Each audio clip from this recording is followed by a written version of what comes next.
दोस्तों नमस्कार, मैं हूं आलोक पाठक और आप देख रहे हैं खबर दस्तक।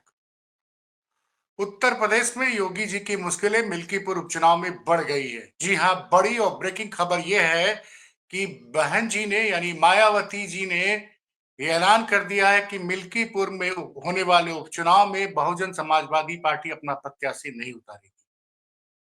अब बसपा ने जब चुनाव से हाथ खींच लिया तो योगी की मुश्किलें बढ़ गई, क्योंकि अगर पिछला इतिहास देखेंगे कि जब जब बसपा चुनाव नहीं लड़ी है, उपचुनाव में प्रत्याशी नहीं उतारी है, तो दलित वोट पूरा का पूरा समाजवादी पार्टी के साथ गया है। मैं आपको सीट वाइज आंकड़े दे सकता हूं। याद करिए 2018 में गोरखपुर संसदीय क्षेत्र में जहां पे जो सीट भारतीय जनता पार्टी के पास 1991 से लगातार थी, वो 2018 के उपचुनाव में भारतीय जनता पार्टी को करारी हार का सामना करना पड़ा और वहां सपा के उम्मीदवार प्रवीण निषाद ने बड़ी जीत हासिल की थी। गोरखपुर आप योगी आदित्यनाथ की संसदीय क्षेत्र थी और तब योगी आदित्यनाथ उत्तर प्रदेश के मुख्यमंत्री थे।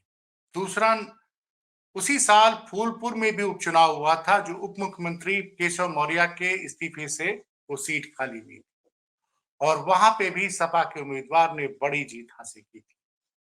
और इसी के बाद 2019 में सपा बसपा ने साथ मिलकर चुनाव लड़ा। हाल में भी उसके बाद एक उपचुनाव हुआ था। 2019 के चुनाव के बाद बाराबंकी में एक सीट पर उपचुनाव हुआ था, क्योंकि वहां के जो विधायक थे उपेंद्र रावत, वो भारतीय जनता पार्टी के सांसद बन गए थे। उनकी सीट पर उपचुनाव हुआ, वहां भी बसपा ने प्रत्याशी नहीं उतारा था और समाजवादी पार्टी ने वो सीट भाजपा से छीन ली थी। तो बदले हुए समीकरण में, क्योंकि मिल्कीपुर विधानसभा सुरक्षित है, यहाँ लगभग 3.25 लाख के करीब मतदाता है।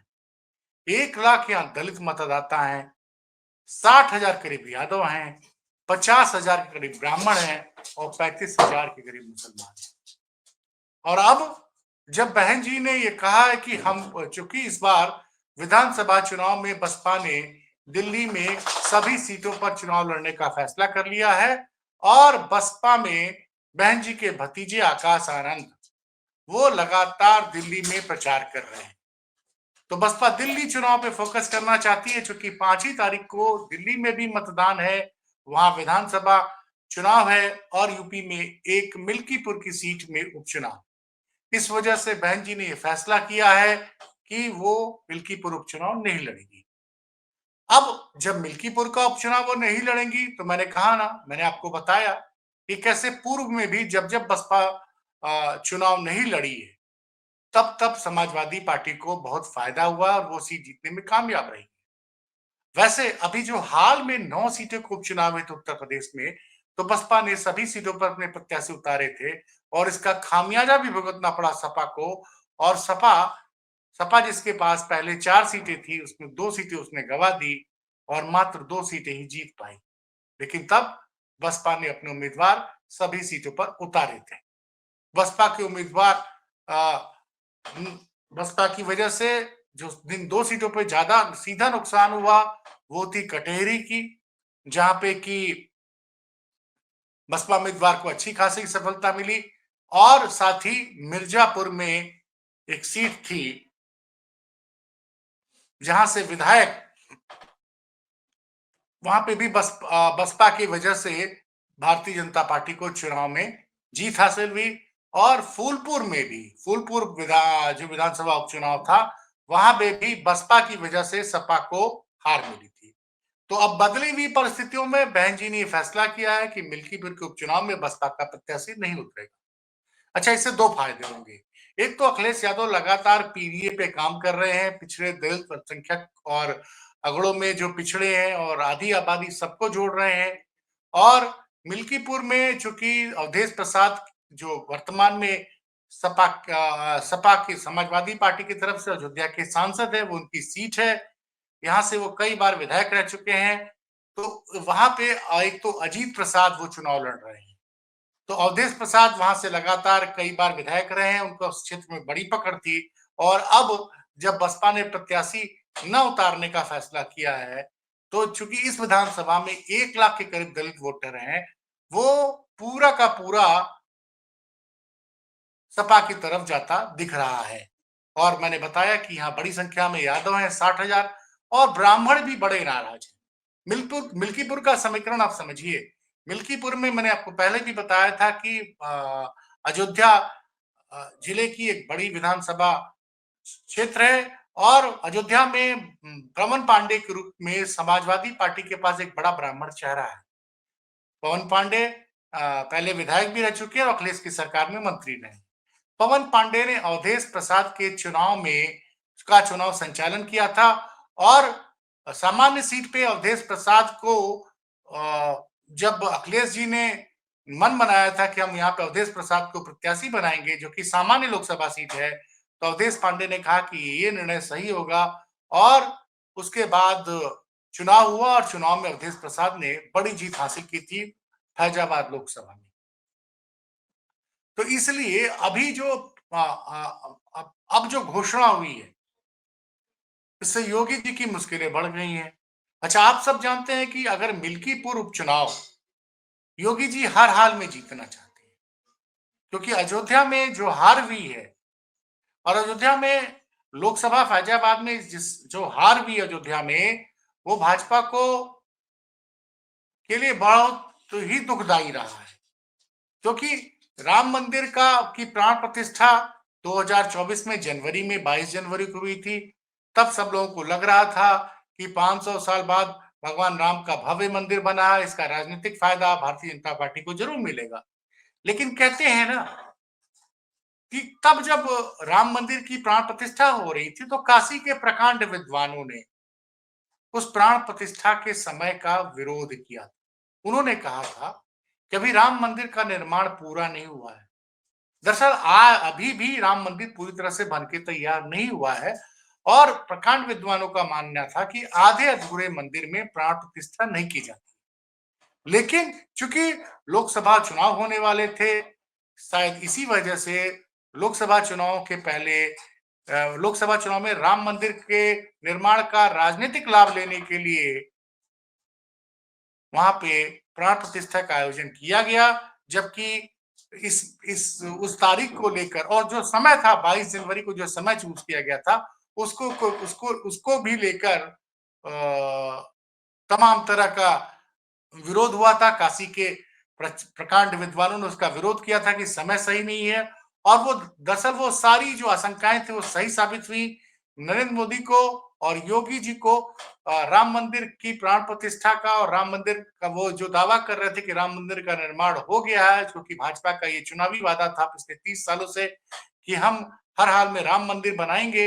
राम मंदिर तो बन गया, प्राण प्रतिष्ठा भी हो गई, लेकिन राम मंदिर बनने के बाद हुए लोकसभा चुनाव में भारतीय जनता पार्टी न सिर्फ अयोध्या में बुरी तरह से हारी बल्कि चित्रकूट में भी हारी, कई जगह पे हारी। जहां जहां से प्रभु श्री राम गए हैं वह जब वनवास में उसमें कई जगहों पे वो चुनाव हारती चली गई। कौशाम्बी में हारी है वो, उसके अलावा बांदा चित्रकूट में हारी है, फिर रामेश्वरम तक कई सीटों पे भारतीय जनता पार्टी की करारी हार हुई। बल्कि भारतीय जनता पार्टी को उत्तर प्रदेश में भी करारी हार का सामना करना पड़ा। उत्तर प्रदेश में भाजपा आपको पता है कि मात्र 33 सीटों पर सिमट गई थी और अखिलेश यादव के गठबंधन को जो कांग्रेस के साथ सपा का था उसको 43 सीटें मिली थी। तो राजनीतिक नुकसान भी हुआ बड़ा जबरदस्त और लोकसभा चुनाव में आप जानते ही बड़ी संख्या में दलित और पिछड़ों ने समाजवादी पार्टी के पक्ष में मतदान किया। और अब जब बहन जी ने मिल्कीपुर से दूरी बना ली है तो इसका राजनीतिक लाभ सीधा समाजवादी पार्टी को फिलहाल मिलता दिख रहा है। योगी जी के लिए मिल्कीपुर का चुनाव करो या मरो का चुनाव है, वो हर हाल में मिल्कीपुर में चुनाव जीतकर अयोध्या लोकसभा क्षेत्र में भाजपा की हार का बदला लेना चाहते हैं। लेकिन जो समीकरण है, जो वोटरों का समीकरण है, मैं फिर से बता दूं, वहां 1 लाख के करीब दलित मतदाता हैं जिसमें 60,000 पासी हैं, बाकी अन्य दलित जातियां हैं। साथ ही 60,000 वहां पे यादव हैं, 50,000 के करीब ब्राह्मण है और 35,000 के करीब मुसलमान है। तो जो जो स्थानीय समीकरण है, वोटों का जाति गणित है, उसमें भी भाजपा मजबूत नहीं है। और अब जबकि बसपा का प्रत्याशी नहीं उतरेगा, क्योंकि बसपा का प्रत्याशी हर विधानसभा में कम से कम 15 से 20 हजार वोट वो आ जाता है। अब वो 20,000 वोट अब पूरी तरह से ज्यादातर हिस्सा उसमें सपा की तरफ जाएगा। तो भाजपा के लिए बुरी खबर है आज के दिन में, क्योंकि बहन जी ने भी निर्णय ले लिया है कि मिल्कीपुर से वो उपचुनाव बसपा नहीं लड़ेगी। तो फायदा जो है वो सपा को होता दिख रहा है। और ये मैंने आपको उदाहरण भी दिए। मैं फिर से बता दूं कि जब जब बसपा ने उपचुनाव में प्रत्याशी नहीं उतारे हैं, वहां पे समाजवादी पार्टी भाजपा को हराने में कामयाब रही है।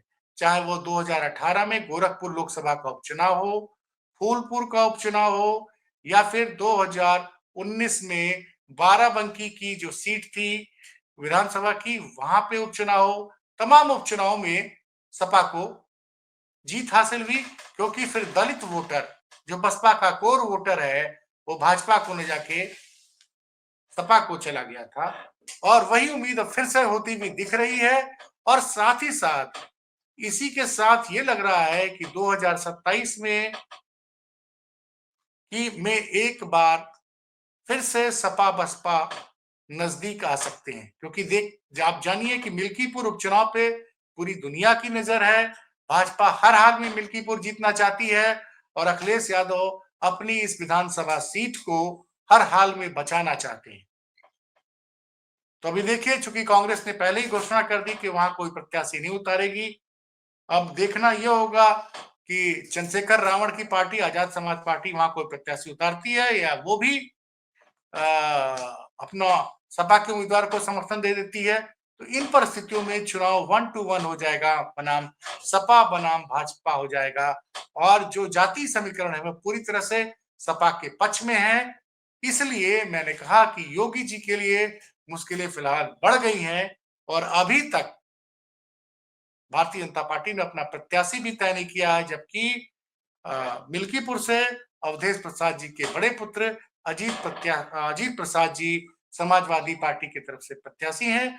और उनकी पार्टी खुद अवधेश प्रसाद लगातार चुनाव प्रचार में लग गए हैं। पूरी भारतीय जनता पार्टी, माफ कीजिएगा, सपा के एक बड़े यादव नेता हैं या आनंद सिंह यादव, वो भी खुल के प्रचार कर रहे हैं। और ब्राह्मण नेता पवन पांडे वो भी प्रचार कर रहे हैं। साथ में सपा विधायक दल के नेता माता प्रसाद पांडे भी जनसंपर्क शुरू कर दिए हैं। तो फिलहाल मैदान पर सपा पूरी तरह से मेहनत कर रही है। और उधर आज 11 तारीख तक भाजपा का प्रत्याशी तय नहीं है। 17 तारीख अंतिम तिथि है, देखिए टिकट किसको मिलता है। वैसे भाजपा की तरफ से बाबा गोरखनाथ, जो पहले 2017 में यहाँ सीट जीतने में कामयाब रहे, वो भी चुनाव लड़ना चाहते हैं। और सुनने में आया है कि एक परिवहन निगम का एक अधिकारी भी वीआरएस लेकर इस सीट पर चुनाव लड़ना चाहता है। तो भाजपा का अभी प्रत्याशी तक तय नहीं है, सपा का प्रत्याशी भी तय है, प्रचार भी शुरू हो गया। और आज एक बड़ी खबर आ गई कि बहन जी वहां से अपना प्रत्याशी नहीं उतारे। नतीजा क्या रहेगा मिल्कीपुर का? अब वैसे सपा के लिए राह आसान हो गई, योगी की मुश्किलें बढ़ गई। खबर कैसी लगी बताइएगा जरूर। चैनल अच्छा लगा हो तो खबर को शेयर और सब्सक्राइब कीजिए। और कोई कमी रह गई हो तो कमेंट बॉक्स में आके बताइएगा। बहुत बहुत धन्यवाद।